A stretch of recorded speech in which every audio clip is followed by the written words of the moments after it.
Today we are going to discuss about the discovery of endonuclease enzymes. Well, we know that all the restriction endonuclease they have been discovered from the bacteria. So there are two types of bacteria shown over here. Suppose this is the first bacteria on which the bacteriophage virus has been infected. As we know that the DNA of this virus will multiply and burst into large number of bacteriophages. Now this is another type of bacteria on which again you can see here the virus has been infected. The DNA has entered inside but could not multiply. Why? Because the restriction endonuclease enzyme of this bacteria, it will fragment the DNA of the virus or cleave the viral DNA and or any other DNA which will enter the bacteria cell. So this quality of restriction endonuclease was taken by the scientist. These restriction endonuclease could recognize the specific nucleotide sequence. This we already know, and that sequence is known as palindrome nucleotide sequence. And you have seen that it cleaves the DNA strand at a particular place only. Now the question comes, why restriction endonuclease do not cleave their own DNA of bacteria cell itself? So the reason is that in bacteria the DNA is having one methyl CH3 group which is added by one of the enzyme present in the bacteria, methylase enzyme, and due to which the restriction endonuclease of the bacteria cannot cleave its own DNA. Suppose this is the bacteria cell, this is the plasmid of the bacteria and on which CH3 methyl group is attached. Now this restriction endonuclease enzyme of bacteria, it cannot bind because of this CH3 group, and that's why it cannot cleave its own plasmid or DNA. Now the question comes, where do this restriction endonuclease cut or cleave the DNA? You know the answer is it cleaves at palindrome nucleotide sequence only. Let us see this once again.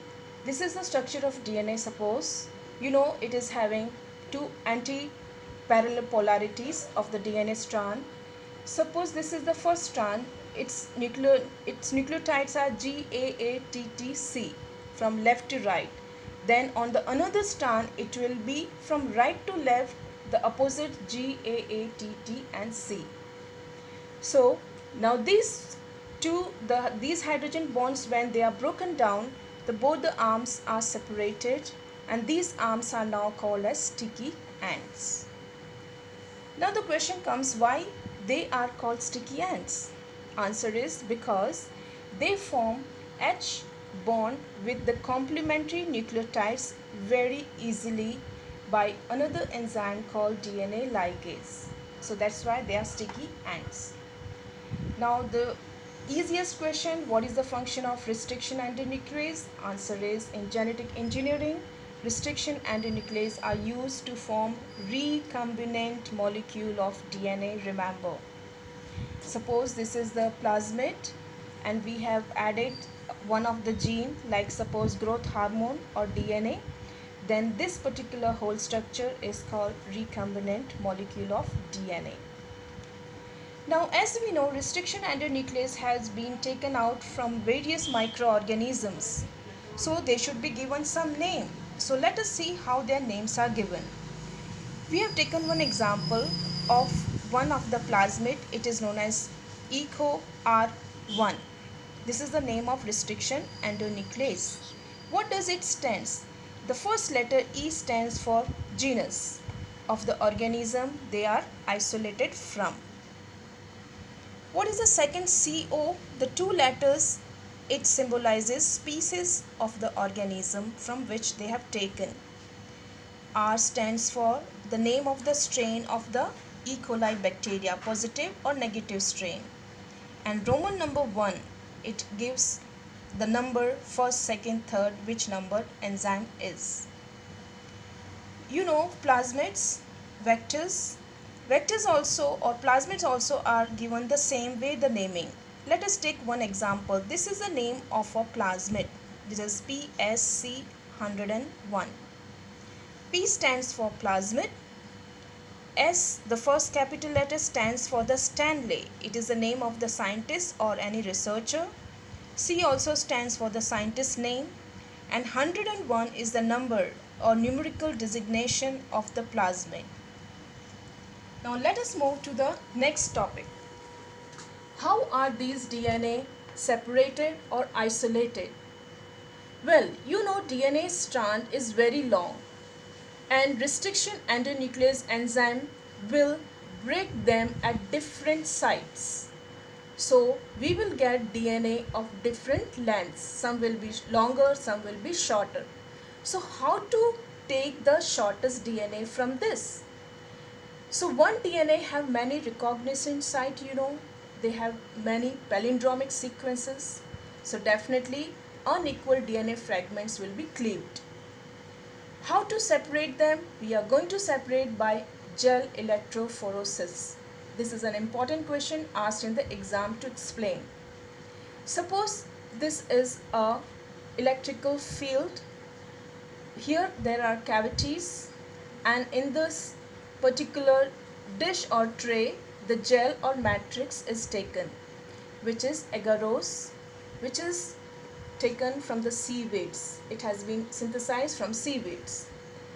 Now in these cavities all the mixed DNA fragments are poured and then electric current is passed in this particular electrophoresis tray. So electric field will be generated. Now this DNA are negative charge. So they will definitely start moving towards the anode, that is positive charge. As we know, there are various lengths. So larger ones will move slow and smaller DNA fragments will move faster. And that is how you can get the various size of the DNA. Now these DNA fragments, they are stained with one chemical called ethidium bromide. Then this particular tray will be exposed to UV radiation and bright orange bands will be visible in this UV radiation and you can take out the smallest one. So this has been taken and these fragments are cut from the gel now, and now this is called foreign DNA, which can be joined to the vector or the plasmid and which will be later on called as rDNA. Now next topic we are going to take is cloning site on vector or a plasmid. So this foreign DNA, where is it injected, where it is joined, how to find out? So we are going to see two methods here. First is recognition or cleaving site can be many where the foreign DNA can be inserted. So we'll take one vector, example is PBr322. This is a bacteria cell, inside this is the plasmid PBr322. In this plasmid there are two genes you can see here. The blue gene is called BAMH1 or we can say it is tetracycline gene resistant gene. Another one red is the gene known as that is ampicillin gene or ampicillin resistant gene. So this gene, if they are present in the bacteria, then it can grow very well in the antibiotic if it is added tetracycline or ampicillin antibiotics are added to the bacteria, then they will survive because they are resistant to it. This quality we are going to take it. How? So here we have two recognition sites. Suppose we have removed this tetracycline gene, that is BAMH1 tetracycline gene is removed. And what you have inserted? Your foreign DNA. If you have inserted here, and now if you grow this plasmid in a medium of antibiotic tetracycline, now this particular bacteria will not be able to grow because it is not having the gene here. This makes or it ensures you now that the foreign DNA where you have inserted, that is at BAM, that is H1 site only, and this is how we can identify that this bacteria is having your foreign DNA while others do not have it because they will grow in that. Second method is called selectable markers. Now, how to differentiate between the recombinant bacteria and non-recombinant bacteria? So, in the bacteria, this plasmid is shown here. This is having one gene known as beta galactosidase. This is the enzyme released by this gene. What is the quality of this enzyme? When this bacteria is grown in a chemical called chromogenic substrate, then due to the presence of this gene, the medium will change into blue color. So taking this character, what the scientists did, they have removed this gene and inserted their foreign DNA over here. Now, if this particular bacteria is grown in chromogenic substrate, actually it was changing into blue, but now it will not change. That shows what? Your foreign DNA has been inserted at this location of beta galactosidase enzyme. That's all.